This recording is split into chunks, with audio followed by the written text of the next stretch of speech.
Hello parents, कैसे हैं आप सभी। स्वागत है आपका बुक रिव्यू के इस छोटे से सेशन में।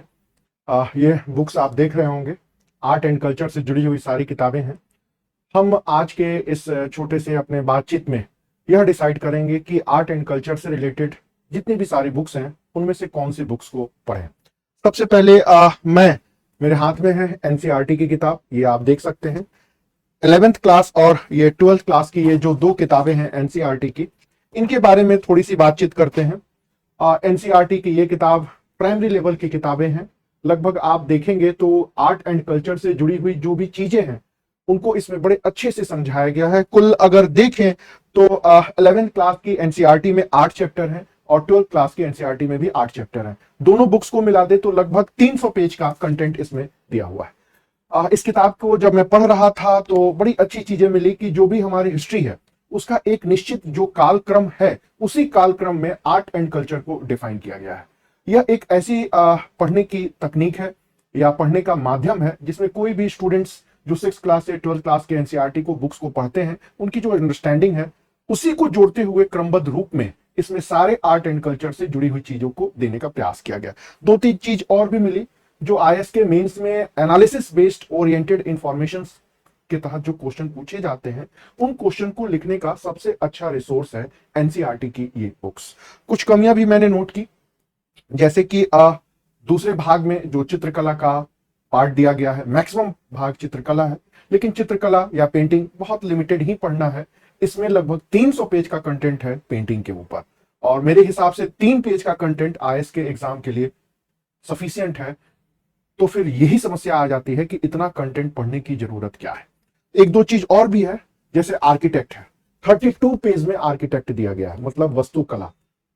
और सच्चाई यह है कि आईएएस के एग्जाम में 150 से 200 या 250 शब्दों में लिखना होता है मुगल कालीन आर्किटेक्ट या इंडस वैली का आर्किटेक्ट। तो एक समस्या यही आ जाती है कि इतना डिटेल में एनालिटिकल दिया रहता है और एग्जाम की जो डिमांड होती है वो बड़ी संक्षेप में 1 पेज में इंफॉर्मेशन लिखनी होती है। दूसरी एक चीज और जो इस किताब को थोड़ी सी आप उन्हें कमियां भी कह सकते हैं कि पीटी बेस्ड जो भी इंफॉर्मेशन एग्जाम में आ रहे हैं, चाहे वो आईएएस हो या पीसीएस हो, ये सारे फैक्ट एनसीईआरटी की किताबों में नहीं मिलते हैं। लेकिन एनसीईआरटी की किताबें एक प्राइमरी लेवल पर कॉन्सेप्ट बनाने के लिए, समझ को विकसित करने के लिए, कॉन्सेप्ट में क्या क्या हो सकते हैं उसके लिए बेहतर है। और एनसीईआरटी की किताबें जो एक लंबे समय से जिनका जो रोल रहा है उसी रोल के तहत है। एनसीईआरटी वाले कभी नहीं कहते हैं कि हमने आईएएस और पीसीएस के लिए यह किताबें लिखी हैं। तो जो एनसीईआरटी की भूमिका है आपके तैयारी में, उस भूमिका को फुलफिल करते हैं। तो मैं कहूंगा कि आप अपनी जब तैयारी को शुरू करते हैं तो सबसे पहले यही किताब को पढ़ें या फिर पढ़ने की आदत डालें। इस किताब को पढ़ने के बाद आपका कॉन्सेप्ट बन जाएगा। कॉन्सेप्ट बनने के साथ साथ पूरी कॉन्सेप्ट में किन किन चीजों को आपको एग्जाम में लिखना है उसकी एक 60 to 70% आउटले भी बन जाएगी। तो आप सबसे पहले जब पढ़ाई करना शुरू करें तो एनसीईआरटी की 11th और 12th की इन्हीं दो किताबों को पढ़ें। दूसरी किताब जो आप मेरे हाथ में देख रहे हैं, ये भी बुक स्टॉल पे बहुत ज्यादा बिकती है। तो कुछ बच्चों ने कहा सर इस किताब का भी रिव्यू करिए, क्या इस किताब को पढ़ना है या नहीं है। ये सर्ट भारतीय कला संस्कृति से जुड़ी हुई पुस्तक है, centre for cultural resource and training. मैंने जब इस पूरी किताब को पढ़ा तो कुछ मैंने पॉइंट्स नोट्स किए कि क्यों यह किताब पढ़ी जानी चाहिए और क्यों यह किताब नहीं पढ़ी जानी चाहिए। इसमें जो सबसे पहली बात आई कि लगभग 300 से ऊपर के पेजेज हैं। इसमें इंडियन आर्ट एंड कल्चर के जो रियल फेस हैं, जो रियल एस्पेक्ट हैं, वो सब कुछ दिए हुए हैं। कहने का मतलब है आप इसमें फोटो भी देख सकते हैं, और लगभग सिविल सर्विसेज में जितनी किताबें लिखी गई हैं वो इन्हीं किताबों को बेस करके फोटो के साथ लिखी गई हैं। आगे हम चर्चा करेंगे, मिस्टर कोई सिंघानिया है उनकी किताब का। जो और भी बात है कि बहुत डिटेल मैटर दिया गया है। जैसे मैं मुगल कालीन पेंटिंग जब इसमें पढ़ रहा था तो किस किस मुगल शासक के टाइम ड्यूरेशन में कौन कौन सी पेंटिंग बनाई गई, सबका डिटेल नाम लिखा गया है, जिसकी कोई जरूरत एग्जाम में नहीं है। आपको सिर्फ जानना है मुगल पेंटिंग क्या है, उसका मेन कैरेक्टर क्या है और कुछ मुगल पेंटर के नाम। इसके अलावा जो भी आपके 11th 12th या ग्रेजुएशन लेवल की किताबों में इंफॉर्मेशन दिया गया है वो आईएएस या पीसीएस के एग्जाम के लिए, पीटीएनएफ के लिए एनफ है। इस किताब में इतना कंटेंट डिटेल दिया हुआ है कि मैं कहूंगा कि एक स्टूडेंट्स प्राइमरी लेवल पर इस किताब को फिलहाल ना पढ़े। जानकारी लेनी हो तो आप पढ़ सकते हैं, पढ़ने के बाद आप बुरी तरह कंफ्यूज हो जाएंगे। इतना इंफॉर्मेशन आपके पास रहेगा कि उस इंफॉर्मेशन का यूटिलाइजेशन कहां करना है ये आप नहीं कर पाएंगे। ये चूंकि प्योर कल्चर की किताब है, जो लोग इस सब्जेक्ट में पढ़ते हैं या मास्टर्स की डिग्री लेते हैं या रिसर्च करते हैं, ये उनके लिए है। एक कंपटीटर के लिए या एक आईएएस या पीसीएस की तैयारी करने वाले स्टूडेंट्स के लिए यह बुक नहीं है। जो भी दिया है, ना इसमें इंट्रो है, ना कंक्लूजन है, ना मेंस ओरिएंटेड कोई थीम दिखाई दे रही है। इस किताब को टीचर्स को पढ़ना चाहिए, स्टूडेंट या पेरेंट्स इस किताब को ना पढ़ें। जैसे कि कौन कौन पेंटिंग बनी है, क्या बनी है, 27 पेंटिंग्स के नाम इसमें मुगल काल में दिए गए। मैं एक एग्जांपल दे रहा हूं, इसकी जरूरत एक पेरेंट्स को नहीं है, बट हम जैसे एजुकेटर, हम जैसे टीचर्स जब बच्चों को पढ़ाते हैं तो क्लास में उनको बताने के लिए जरूरी है कि वो किताब को पढ़े।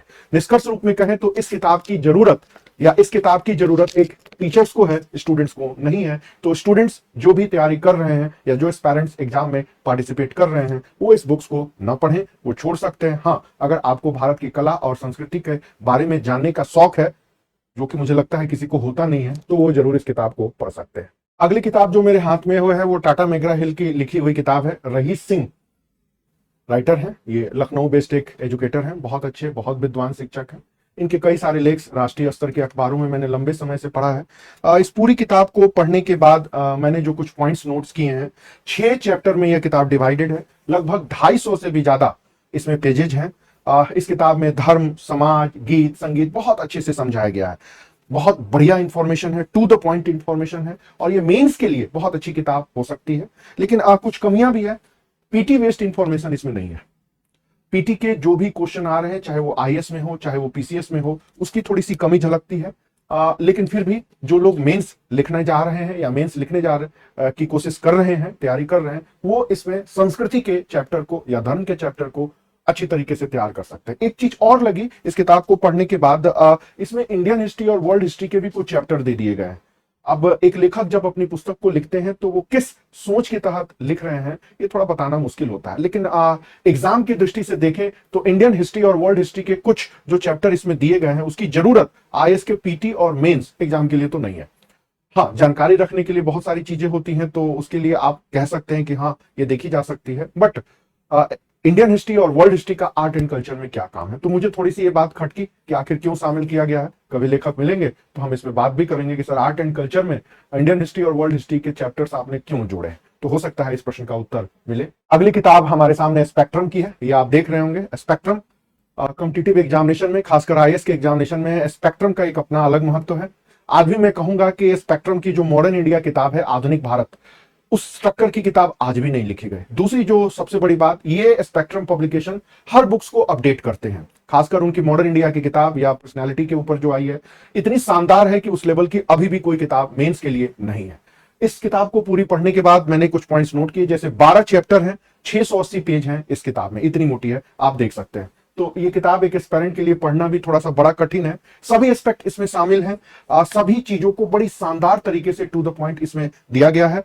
अंडरस्टैंडिंग बड़ी अच्छे तरीके से डेवलप होती है। फैक्ट के जंजाल में यह किताब आपको नहीं फंसाती। दूसरा, फैक्ट और कॉन्सेप्ट का एक अद्भुत संगम आपको इस किताब में मिलता है। 2022 के एडिशन है ये, काफी इसमें अपडेट भी किया गया है। लेकिन एक दो तीन चीज मुझे थोड़ी सी कमियां लगी कि पीटी बेस्ड ओरिएंटेड फैक्ट थोड़े कम है। दूसरा, पीटी बेस्ड ओरिएंटेड फैक्ट और कॉन्सेप्ट का जो एक अप्रोच अभी लास्ट 4-5 सालों में एग्जाम का बदला है, उस तरह का उस अप्रोच में यह पुस्तक आपको उतनी हेल्प नहीं कर पाएगी। बट अगर आप मेंस की तैयारी कर रहे हैं, तो चाहे वो गीत हो, संगीत हो, या संस्कृति हो, या वास्तुकला हो, या चित्रकला हो, एक लिमिटेड वर्ड में किस तरह चीजों को लिखना है, समझना है, शायद स्पेक्ट्रम की यह किताब सबसे बेहतरीन है। इस किताब की और भी रिलेवेंट चीजें हैं जो मैं अभी लास्ट में आपको बताऊंगा। अगली किताब जो मेरे हाथ में है, ये प्रभात प्रकाशन की, प्रभात रंजन जो खुद एक आईएएस ऑफिसर हैं, उनकी लिखी हुई किताब है, कला और संस्कृति की। प्रभात रंजन जी ने बहुत सारे पुस्तकों को लिखा है। कुछ चीजें मैंने नोट की, 3 खंडों में विभाजित है इनकी पुस्तक, लगभग 500 से भी ज्यादा पेज हैं इसमें। सारे फैक्ट को और कॉन्सेप्ट को बेहतरीन तरीके से समझाया है। कला, संस्कृति और विरासत, ये 3 विशेष भाग हैं। इसके हर बेहतरीन एस्पेक्ट को, चाहे वो पीटी हो या मेंस को हो, सबको समझा करके इन्होंने लिखा है। पीटी और मेंस का दोनों का कवरेज यह पुस्तक करती है, तो अच्छी पुस्तक है। लेकिन एक समस्या आपको यहां दिखेगी, वही जो लगभग हर स्टूडेंट्स को दिखाई देती है। मेरे 13 साल के एक टीचर के कैरियर में हर बच्चा इस समस्या से ग्रस्त होता है कि सर 150 शब्दों के प्रश्न को या 250 शब्दों के प्रश्न को हम कैसे लिखें। अब इसमें कोई भी एक चैप्टर मैंने निकाला, जैसे चोलकालीन वास्तुकला, या फिर पल्लव कालीन आर्किटेक्ट, या इंडियन म्यूजिक के बारे में। 60 पन्ने का इंफॉर्मेशन है। नियर अबाउट अगर देखें तो इंफॉर्मेशन 3000 शब्दों से ऊपर का है और लिखना आपको 150 शब्द है। तो समस्या यही आ जाती है कि इंफॉर्मेशन देने के चक्कर में, एनालिसिस करने के चक्कर में राइटर साधारण बच्चों की समस्याओं को देख नहीं पाते, समझ नहीं पाते, या फिर उतने अच्छे तरीके से प्रेजेंट नहीं कर पाते। क्योंकि हम लोग क्लास में प्रैक्टिकल बच्चों से रूबरू होते हैं, चाहे वो पीटी के हों, चाहे वो मेंस के हों, तो हमें एकदम टू द पॉइंट इंफॉर्मेशन लिखानी होती है, उतनी इंफॉर्मेशन जितनी की जरूरत हो आपके एग्जाम के लिए, चाहे वो पीटी हो, चाहे वो मेंस हो, चाहे वो आईएएस हो, चाहे वो पीसीएस हो। तो मैं कहूंगा कि अगर आप तैयारी कर रहे हैं, समय हो तो इस पुस्तक को पढ़ सकते हैं, लेकिन इस पुस्तक को लेकर के आप उलझे नहीं, जरूरत से ज्यादा इसमें डूबे नहीं। बेहतर होगा कुछ आपको होमवर्क करना होगा। होमवर्क करने के लिए आप इस पुस्तक का यूटिलाइजेशन कर सकते हैं। होमवर्क कैसे करना है या पूरे आर्ट एंड कल्चर को कैसे तैयार करना है, इसकी चर्चा हम अभी कर रहे हैं। अगली पुस्तक मेरे हाथ में है पियर्सन पब्लिकेशन की देवदत्त पटनायक की लिखी गई पुस्तक भारतीय संस्कृति, कला और विरासत। देवदत्त पटनायक एक बड़ा नाम हो चुका है, टीवी पर आपने एपिक चैनल वालों के चीजों पर देखा गया है। भारतीय कला और संस्कृति में चाहे वो रामायण हो, महाभारत हो, धर्म हो, उनकी एक अलग ही एक्सप्लेनेशन करने के लिए मशहूर है पटनायक जी। पटनायक जी के साथ 3 और राइटरों का इसमें सहयोगी नाम दिया गया है। 480 पेज की किताब है, 3 भागों में विभाजित है, संस्कृति, कला और विरासत। नए अप्रोच के साथ लिखी गई है। कुछ किताबों में प्रश्न भी किया जाता है, उत्तर भी ये दे रहे हैं, थोड़ा सा वो अच्छा लगा। लेकिन समस्या यही है कि पटनायक साहब की जो आइडियोलॉजी है वो आपके यूपीएससी की आइडियोलॉजी से टोटल डिफरेंट है। दूसरा, यूपीएससी या आईएएस और पीसीएस के एग्जाम की जितनी रिक्वायरमेंट होती है, उस रिक्वायरमेंट को कहीं भी यह किताब पूरी नहीं करती है। जानकारी आपको अच्छी हो जाएगी, सभ्यता, संस्कृति, समझ भी आपकी बढ़ जाएगी, लेकिन जिस तरह के पीटी बेस्ड इंफॉर्मेशन एग्जाम में आते हैं, कंसेप्चुअल प्रश्न आते हैं या मेंस बेस्ड क्वेश्चनों को लिखना होता है, उस तरह की कोई चीज इस किताब में नहीं है। दूसरी, पियर्सन जैसी एक स्टैंडर्ड पब्लिकेशन की बुक पता नहीं देवदत्त पटनायक को क्यों हायर किया। पियर्सन की किताब जनरल स्टडी की आज भी पीटी की जितनी भी किताब है उन सब में बेहतर है। मैं आज भी अपने हर बच्चों को कहता हूं कि अगर जीएस की किताब पढ़नी है तो पियर्सन की इतनी मोटी की किताब है, पहले वो लाओ और पढ़ो। उसमें 3 लेवल के पीटी के क्वेश्चन दिए गए हैं, एक एकदम स्टेट लेवल की, दूसरा थोड़ा कंसेप्चुअल लेवल की, और तीसरे स्टेज लेवल की। मेरे टेबल पे आज भी वो पियर्सन की जीएस की किताब यहां पड़ी हुई है। मैं लगभग प्रत्येक स्टूडेंट को यह किताब प्रेफर करता हूं। अब तो बिक भी नहीं रही है, लेकिन फिर भी जीएस के सबसे स्टैंडर्ड बुक्स में पियर्सन का नाम आता है। लेकिन पता नहीं क्यों पटनायक जैसे फेमस राइटरों का मुंह वो लोग त्याग नहीं कर पाते। ये गलती टाटा मेग्रा हिल जैसे पब्लिशर्स ने भी की थी। पुष्पेश पंत, नाम सुना होगा, जेएनयू के बड़े स्कॉलर, हर इंटरनेशनल रिलेशंस के ऊपर लिखते आए, उनसे उन्होंने इंटरनेशनल रिलेशन की किताब लिखवाई, सबसे कूड़ा किताब निकल आई। कारण क्या है कि जब एक स्पेशलिस्ट चीजों को लिखते हैं तो वो अपने नजरिए से लिखते हैं, एग्जाम की जो भी रिक्वायरमेंट है वो पूरी नहीं कर पाते। इनफैक्ट पुष्पेश पंत जैसे बड़ा नाम दिल्ली के मुखर्जी नगर में भी आए और फ्लॉप हो गए। ये हाल सुभाष कश्यप जी का भी रहा। 3 दिन संविधान की विशेषताओं पर ही बोलते रहे, और रियलिटी ये है कि 3 मिनट का टॉपिक है संविधान की विशेषताएं। एक एजुकेटर बोर्ड पे फॉर्मेट कर देते हैं, कंटेंट पकड़ा देते हैं, पीटी मेंस के बारे में बता देते हैं और आधे घंटे का लेक्चर दे देते हैं तो टॉपिक पूरा। तो दिक्कत यही होती है कि पटनायक जैसे राइटर अपनी संस्कृति का पूरा बखान इसमें डाल दिए हैं, लेकिन जो पीटी की जो रिक्वायरमेंट है और मेंस की जो रिक्वायरमेंट है या इंटरव्यू की जो रिक्वायरमेंट है वो इसमें पूरी नहीं हो पाती है। तो मैं कहूंगा कि अगर आर्ट एंड कल्चर में किताब को सबसे पहले अगर किसी को रिजेक्ट करना है तो आप ये पियर्सन की बुक को जरूर रिजेक्ट करें। देवदत्त पटनायक नाम याद रखें। पियर्सन की जीएस की किताब सबसे बेहतरीन है। पीटी लेवल के अगर कोई बच्चा तैयारी करना है तो उसी को पढ़े, लेकिन पियर्सन की ये किताब आर्ट एंड कल्चर की बिल्कुल हाथ ना लगाए, उसे छोड़ दे। अगली किताब मेरे हाथ में है परीक्षा मंथन की। परीक्षा मंथन एक बड़ा विश्वसनीय नाम है। इलाहाबाद से निकलने वाली, माफ करिए प्रयागराज या इलाहाबाद जो भी कहें, इलाहाबाद से निकलने वाली जितनी भी किताबें हैं उनमें कुछ किताबों का एक अलग नाम है, चाहे वो घटना चक्र हो, चाहे वो परीक्षा मंथन की किताब हो। क्योंकि मैं ऐसे भी पढ़ाता हूं, ऐसे की इतनी किताबें आई लेकिन आज भी परीक्षा मंथन के टक्कर की कोई ऐसे की किताब नहीं लिखी गई। ठीक उसी तरह ये आर्ट एंड कल्चर की किताब है। अभी तक जितनी किताबें आई हैं आप इसे देख सकते हैं, करीब करीब इसमें 22 अध्याय हैं, 200 पेज हैं। फैक्ट और कॉन्सेप्ट का अद्भुत संगम इसमें दिखाई देता है। इसमें पीटी ओरिएंटेड भी फैक्ट है, मैक्सिमम फैक्ट दिया गया है, और पीटी से रिलेटेड जितने फैक्ट हैं शायद ही इस किताब से बाहर के आए। लेकिन प्रॉब्लम वही आ जाती है जो इलाहाबाद से निकलने वाली किताबों की होती है। आपने घटना चक्र का नाम सुना होगा, पीटी में बहुत अच्छी अच्छी किताबें उन्होंने निकाली, क्वेश्चन बैंक की निकाली, बट एक मेंस का स्टैंडर्ड बुक उन्होंने नहीं निकाली या निकाल नहीं पाए। ये सिर्फ घटना चक्र या परीक्षा मंथन या यूथ कॉम्पिटिशन टाइम्स या घटना सार की समस्या नहीं है, ये समस्या पूरे इलाहाबाद की है। क्योंकि मैं वही जन्म लिया, पला बढ़ा, तो मुझे इसका एक व्यक्तिगत अनुभव है। जैसे हनुमान जी सोए रहते हैं ना, उसी तरह वहां के स्टूडेंट्स भी सोए रहते हैं, टीचर्स भी सोए रहते हैं, पीटी मास्टर होते हैं, बट मेंस में फिर सिद्धि हो जाते हैं। अभी अगर आपको लिखना होगा मुगल कालीन साहित्य या मुगल कालीन साहित्य की विशेषता या मुगल कालीन पेंटिंग की विशेषता, आर्किटेक्ट की विशेषता, या कोई भी कालखंड उठा के आप देख लें, तो वहां पर इस तरह की किताबें कोई सहायता आपकी नहीं करती हैं। तो पीटी के लिए जो इंफॉर्मेशन बेस्ड नॉलेज है उस टाइप के तो ये किताबें आपको सुविधा देती हैं, लेकिन मेंस में चाहे वो आईएएस हो चाहे वो पीसीएस हो, अगर इस किताब को मेंस में आप प्रयोग करते हैं तो फिर आपका मेंस नहीं निकल पाएगा। तो पीटी के लिए तो ये किताब बेहतर है, मेंस में मैं सलाह नहीं दूंगा कि इस किताब को बेस बनाएं। अब मेरे हाथ में किताब है, ये किताब जिसके बारे में आप लगभग सभी लोग जानते ही हैं, नितिन सिंघानिया, टाटा मैकग्रा हिल की यह पुस्तक। लगभग 25 चैप्टर हैं और 500 से भी ज्यादा पेजेज की किताब है।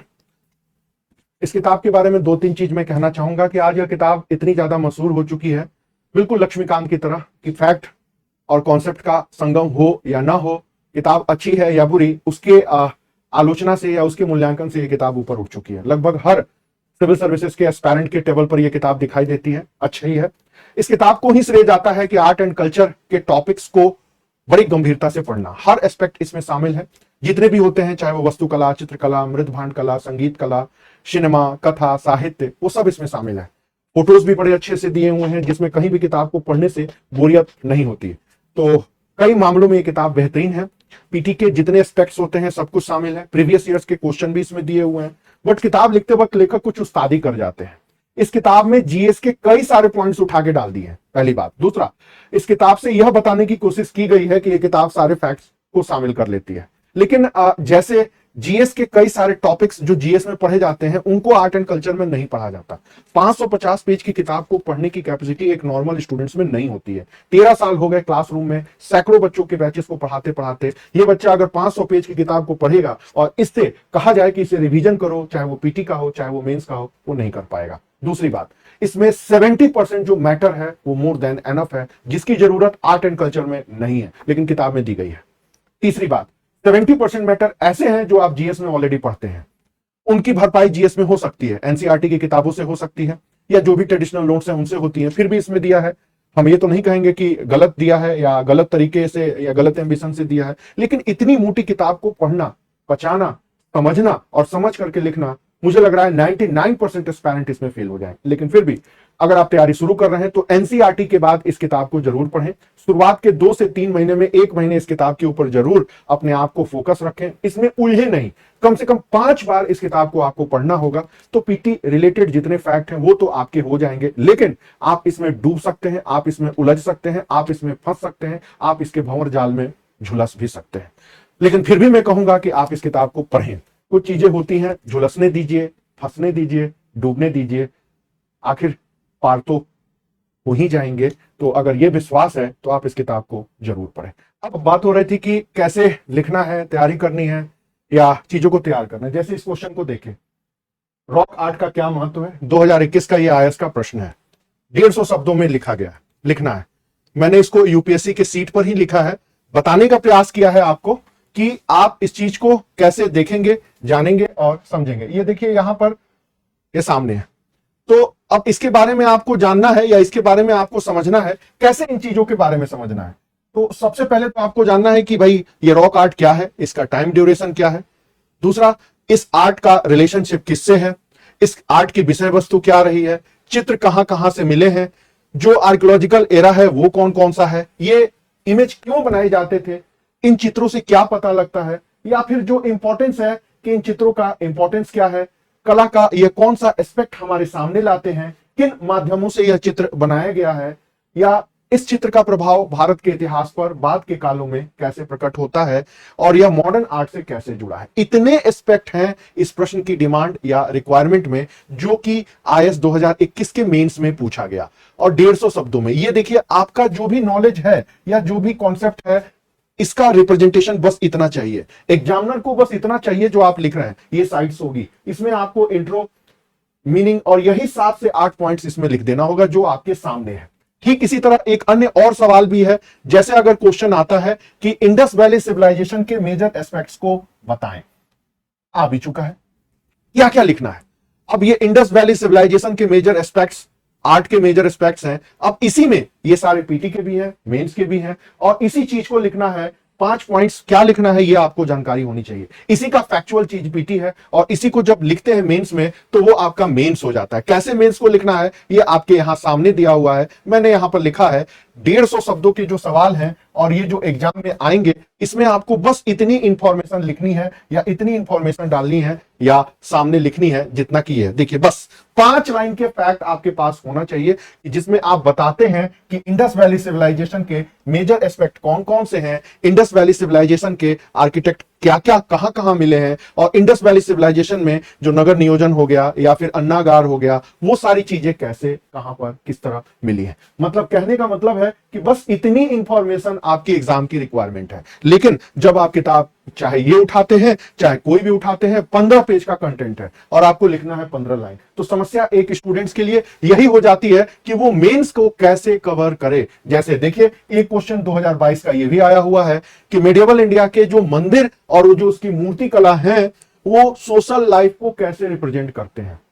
इसका उत्तर किसी किताब में नहीं है, बट अगर आपने एनसीईआरटी 11th क्लास की किताब पढ़ी है तो उसमें दिया हुआ है कि ये पहलू हैं, ये मुद्दे हैं जिसके माध्यम से आप या हम समझ सकते हैं कि मेडिएवल इंडिया में जो मंदिर बने हैं उनका सोशल लाइफ से क्या कनेक्टेड है। एक चैप्टर ही है मंदिर की भूमिका, स्पष्ट रूप से मतलब सारी किताबें जो आर्ट एंड कल्चर के लिए लिखी गई हैं आईएएस या पीसीएस के लिए वो फेल हो गई। काम कौन आया? एनसीईआरटी की किताबें। 2024 के आईएएस के पीटी को भी उठा ले तो सीधे एनसीईआरटी से प्रश्न आए, तो किसी भी सूरत में एनसीईआरटी को आप इग्नोर नहीं कर सकते। एक और क्वेश्चन को हम इसी के साथ देख लेते हैं तो फिर आपको आइडिया हो जाएगा कैसे क्या किस तरह चीजों को करना है। जैसे बौद्ध धर्म और भारतीय संस्कृति, ये दर्जनों बार ये प्रश्न आया है, 250 शब्दों में ये प्रश्न आ जाएगा, तो आपके पास 10 पॉइंट्स होने चाहिए कि बौद्ध धर्म ने भारतीय संस्कृति को कैसे प्रभावित किया, या फिर आपके पास एक फॉर्मेट आ जाए यहां पर कि किस तरह अहिंसा की भावना, किस तरह लोक सेवा की भावना, किस तरह एक नॉर्मल लाइफ, पाली भाषा, मठ और कुछ फिलोसॉफिकल चीजें, या भारत का विश्व के देशों के साथ सांस्कृतिक संबंध,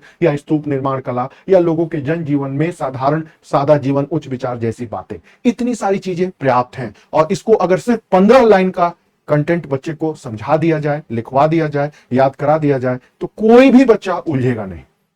समस्या यही आती है कि इन सिंपल चीजों का वर्णन इतने मोटे कॉम्प्लिकेटेड किताबों में नहीं दिया रहता। अब इसी तरह के बहुत सारे प्रश्न हैं, क्योंकि हम लोग क्लास में बच्चों को पढ़ाते वक्त सबसे पहले बांधने का काम करते हैं कि बेटा जी तुम लोग अगर मौर्यन आर्ट पढ़ रहे हो तो यही 5 लाइन का कंटेंट तुम्हारे कॉपी में होना चाहिए और यही 5 लाइन की बातें तुम्हें पता होनी चाहिए। इससे ज्यादा जानना तुम्हारे लिए कोई यूजफुल नहीं है, कम से कम एग्जाम के लेवल पर तो कोई जरूरत नहीं है जानना।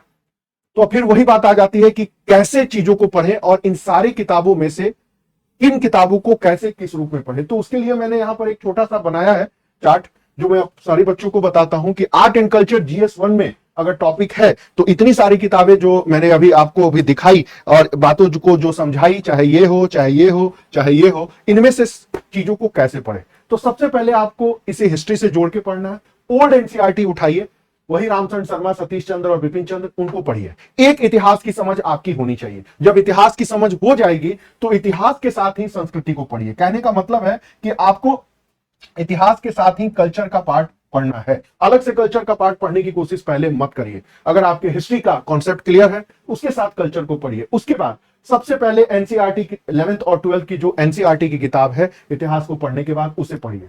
जब ये चीजें हो जाएं तो फिर पिछले 10 से 12 सालों में पीवाईक्यू, प्रीवियस ईयर क्वेश्चन कैसे आए हैं मेंस के और पीटी के, उसको देखिए। इस चीज को देखने के बाद आपकी अंडरस्टैंडिंग क्लियर हो जाएगी कि इस टॉपिक से कैसे सवाल आए।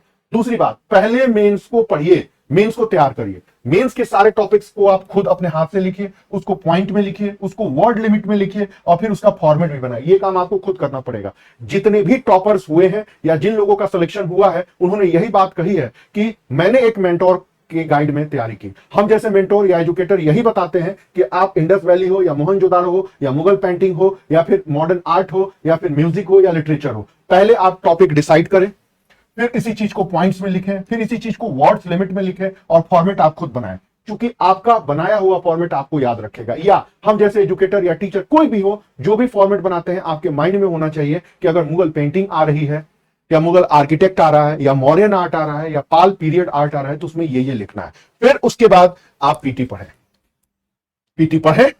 पीवाईक्यू लगाएं, फिर पढ़ें, पीवाईक्यू लगाएं, फिर पढ़ें, पीवाईक्यू लगाएं। मतलब एग्जाम के 4 दिन पहले तक पढ़ते रहें, क्वेश्चन लगाते रहें, पढ़ते रहें, क्वेश्चन लगाते रहें। इससे एकदम आपको चीजें अपडेट हो जाएंगी कि लास्ट 10 से 12 सालों में इस टॉपिक से कैसे सवाल आए हैं और हम जो पढ़ रहे हैं क्या वो सारी चीजें इस चीज को फुलफिल कर रही हैं कि नहीं कर रही। ये अप्रोच है तैयारी करने का इस पेपर को। अब बातें हैं फिर कि इस बुक्स में कौन कौन सी बुक्स पढ़ें। तो आपको सबसे पहले एनसीईआरटी पढ़ना है, हिस्ट्री पढ़ लीजिए, उसके बाद कल्चर पढ़िए, उसके बाद एक किताब पढ़नी है सिंघानिया जी को, जो आपके सामने है, नितिन सिंघानिया की किताब, ये वाली किताब।